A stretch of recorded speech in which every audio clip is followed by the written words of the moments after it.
தன்னைத்தான் உயர்த்துகிறவன் தாழ்த்தப்படுவான், தன்னை தாழ்த்துகிறவன் உயர்த்தப்படுவான் என்று ஆண்டவர் சொல்லுகிறார்.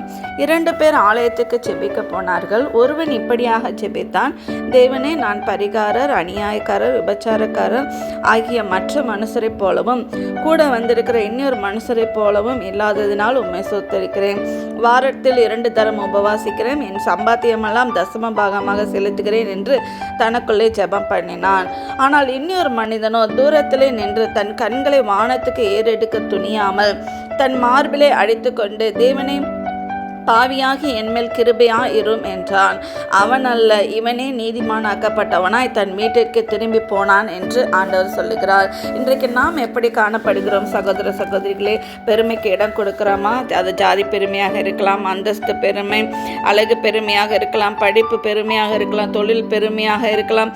இப்படி அநேக காரியங்களில் நம்ம பெருமைக்கு இடம் கொடுக்கிறோம். ஆனால் ஆண்டவர் என்ன சொல்லுகிறார்? பெருமை உள்ளவனுக்கு ஆண்டவர் எதிர்த்து நிற்கிறார். பெருமையாக இருந்து எனக்கு ஆசீர்வாதம் வேணும் அப்படின்னு கேட்டால் எப்படி ஆசீர்வாதம் கிடைக்கும்?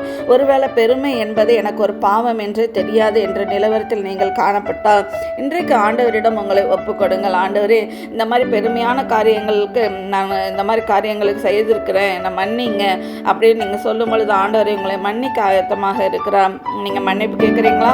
உங்களை மன்னித்து ஆண்டவர் ஆசீர்வதிக்க விரும்புகிறார். நீங்கள் மன்னிப்பு கேளுங்கள், ஆசீர்வதிப்பார் ஆண்டவர். விசுவாசியுங்கள். நன்றி. ஆமென்.